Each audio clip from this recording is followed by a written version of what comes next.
วิ่งหนีโซโซลาทีต่อเธอคู่กันยอหญิงโสภาดชดาสวมพันกับประจักษ์ขุนหันทอทานเข้ามารอ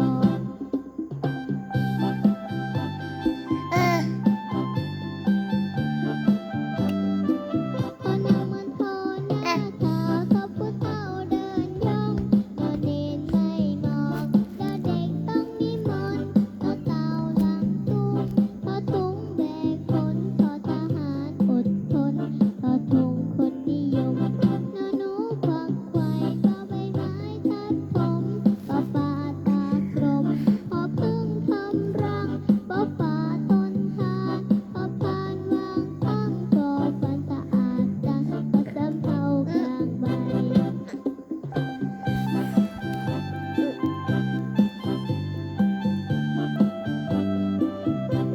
มอม้าคึกคักยอยักษ์เขี้ยวใหญ่รอเรือพายไปลอลิงไต่ราววอแหวนลงยาสอสลาเงียบเหงาโซฤาษีหนวดยาวสอเสือดาวคะนองอ้อหีบใส่ผ้าลอจุฬาภาพยองอ้ออ่างเนืองนองทอนผูกคาตู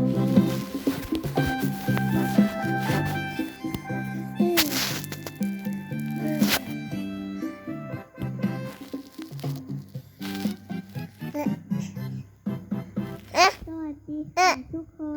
วันนี้เราจะมาท่องพยัญชนะไทยทั้ง44ตัวกันนะคะกอเอ๋ยกอไก่ขอไข่อยู่ในเล้าข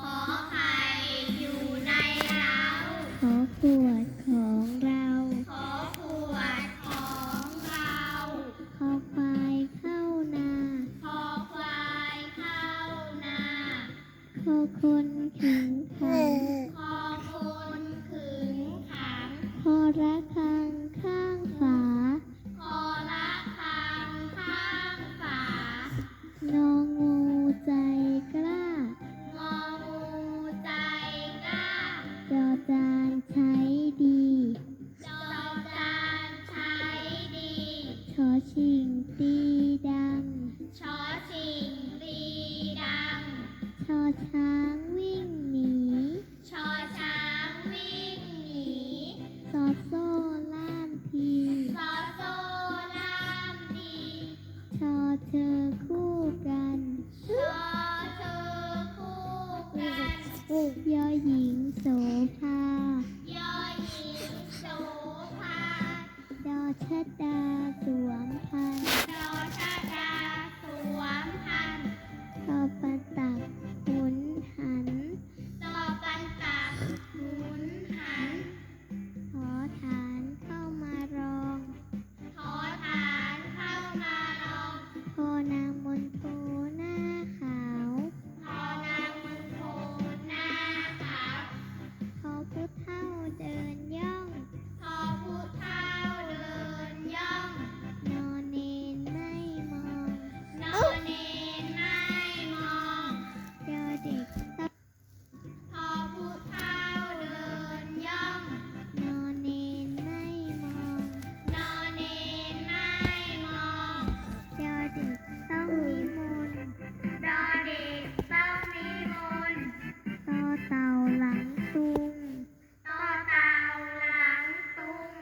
ขอถุงแบกขน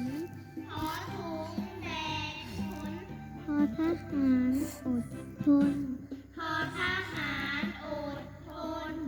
ทอทงคนนิยมนอหนูขวักไขว่บอใบไม้ทับถมปอปลาตากลมขอพึ่งทำรังฝอฝาทนทาน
จำได้เลย ฮอนกฮูกตาโตฮอนกฮูกตาโต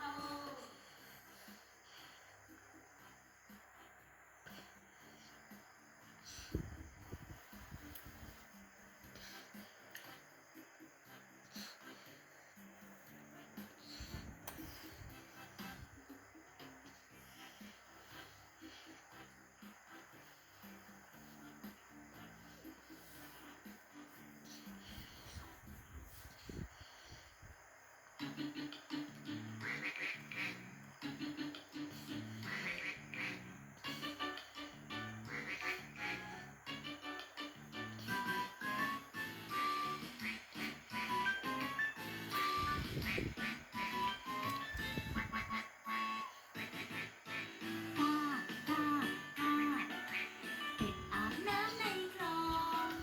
ตาก็จ้องแลมองเพราะในคลองมีหอยปลาปูกากากาเป็ดอาบน้ำในคู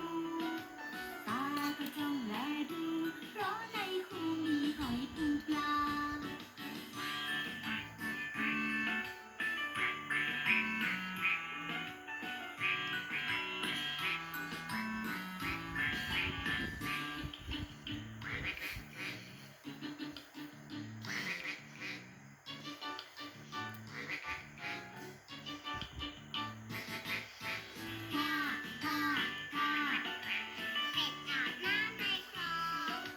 ตาก็จ้องแลมองเพราะในคลองมีหอยปลาปู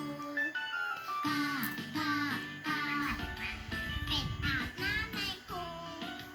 ตาก็จ้องแลดูเพราะในคูมีหอยปูปลา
ในวันนี้